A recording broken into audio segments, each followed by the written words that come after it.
Same Stars, and is the track that I got Iggy to sing on. The aim of the track was to show the Armin's Break influence in commercial drumming styles in popular music. The reference track being Coma by Caroline Polachek. Interestingly, the drummer of Caroline Polachek is Richard Holtzman, which is the social media drummer that I was talking about previously in the project. But I started early last year with these piano sounds.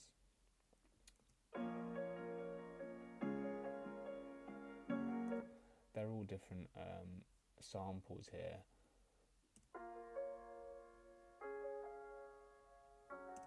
Like with different EQs, just to pop at different stages in the frequency range.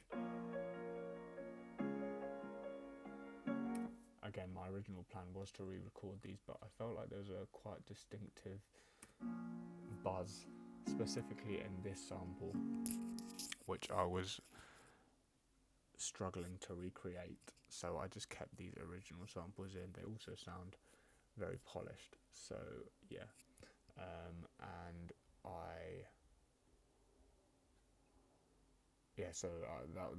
That was the first step in creating the drums. Again, I added the original Armin Break in here. Just to give an idea of how it was going to sound with kind of that sort of drum pattern underneath. And after having added these piano, I knew that it was going to need some sort of contrasting section because the piano stays the same throughout. So I added this kind of B section.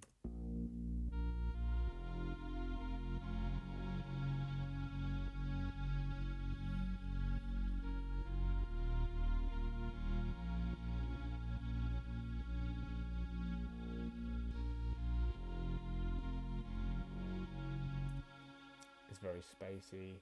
The bass is providing most of the information there, and when I layered that with the piano for like as if the second drop / the kind of climax of the track, it made a very nice combination.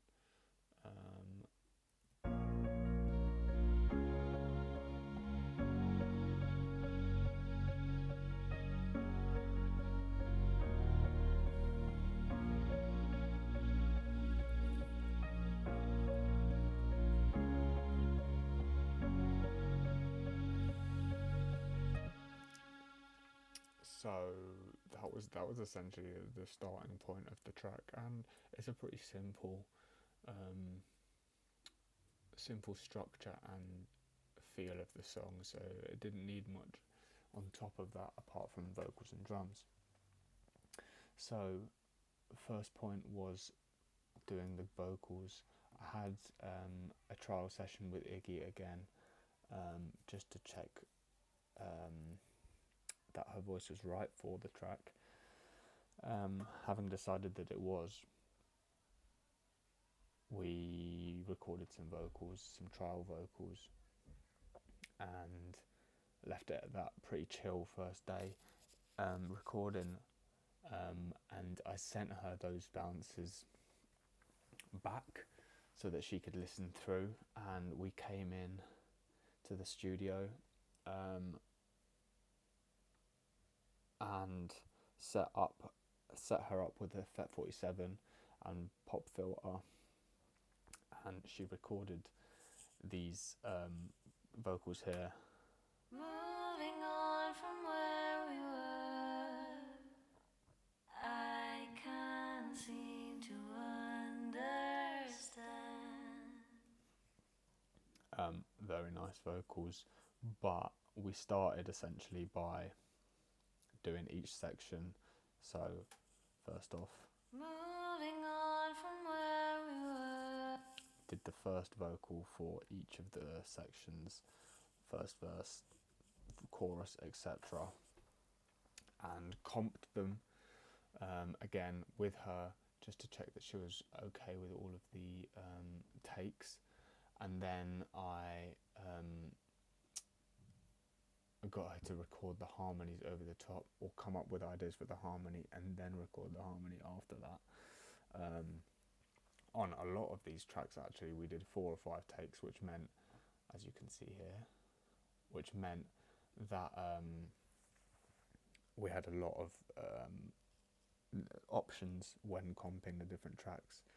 So at points it felt like it sounded all over the place, but I've comped it again since then just to make sure that the volumes and everything are consistent. But in terms of processing the vocals, I just added on the main vocal lines some light compression, very light channel EQ, and just some delay and reverb, short delay, short reverb on the main vocal, because her voice is quite nice sounding already. I don't think it needs much processing. And on the harmonies, there is a bit more compression and just a bit more deductive EQ, or subtractive EQ, sorry, and then some more aggressive reverb and delay, if you can hear it here. I can't seem to understand. So it creates a quite nice combination there. And in some sections I have bounced out the vocal and added a more extreme reverb to go in between sections.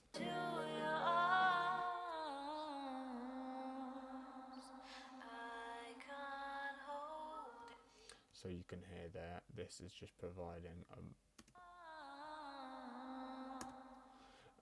and then also I've in some sections processed the vocal using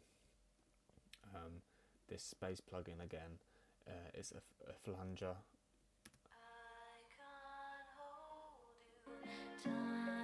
It's just giving the sense that it's just before the drop. And yeah, we also recorded these ad-libs here, which I have processed quite a lot more.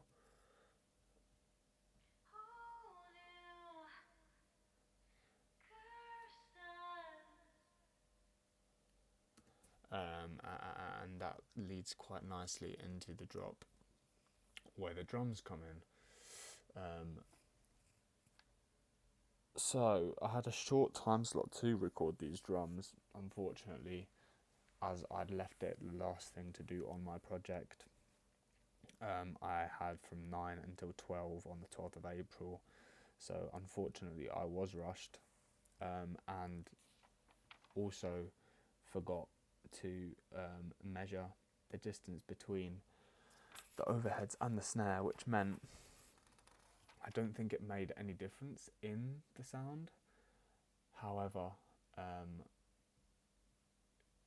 in retrospect, it should have been done and just checked.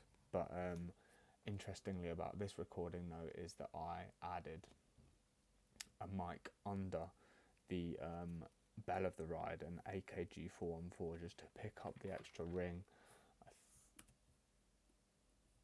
If you can hear it here.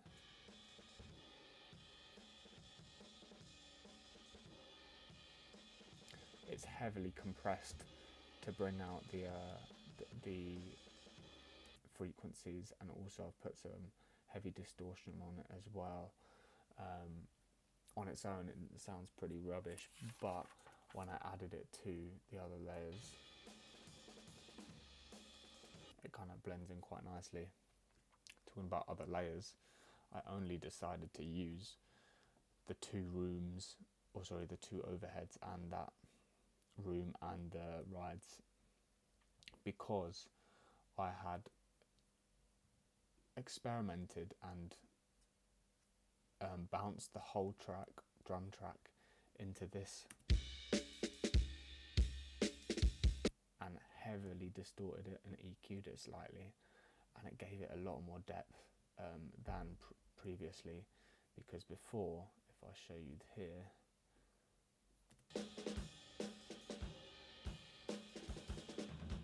It's lacking a lot of depth and a lot of the bass and thump that it needed to kind of push through the rest of the track. So I added this distortion sort of track of the drums, and it made it a massive difference.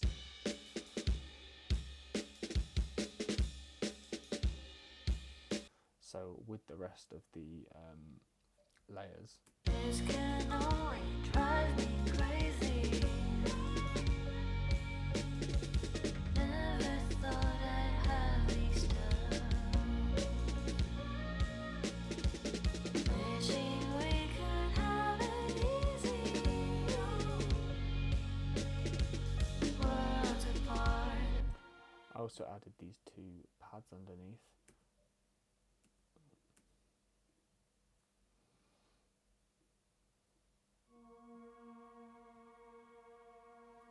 They're just providing some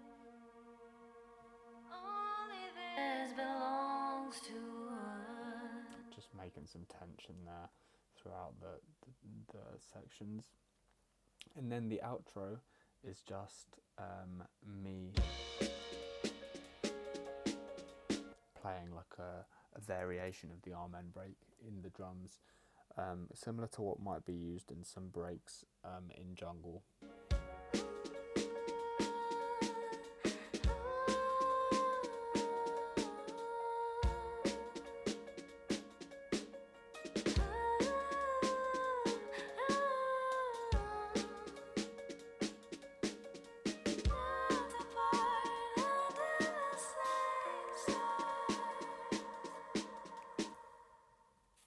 So on this one, I did cut the silence in the vocals in between different areas there, just to there's quite a lot more noise because I'd recorded this in the production suite, not the studio, so I was in the room.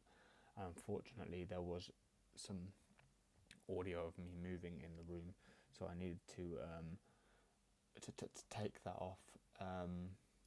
Additionally, I used the same reverb again, like the last track, on all of the different layers, or a lot of the different layers, just to bind them together as if they're in the same room.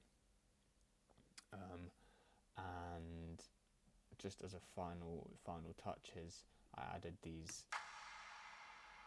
impacts and risers going in between tracks. They're quite low down in the mix, but they make a big difference. And then lastly, on the bass and synths, I added some sidechain compression to the distorted drum track. So you can see here,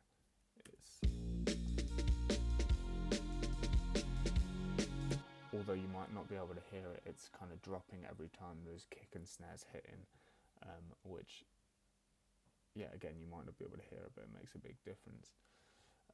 And then we've got the outro, which is just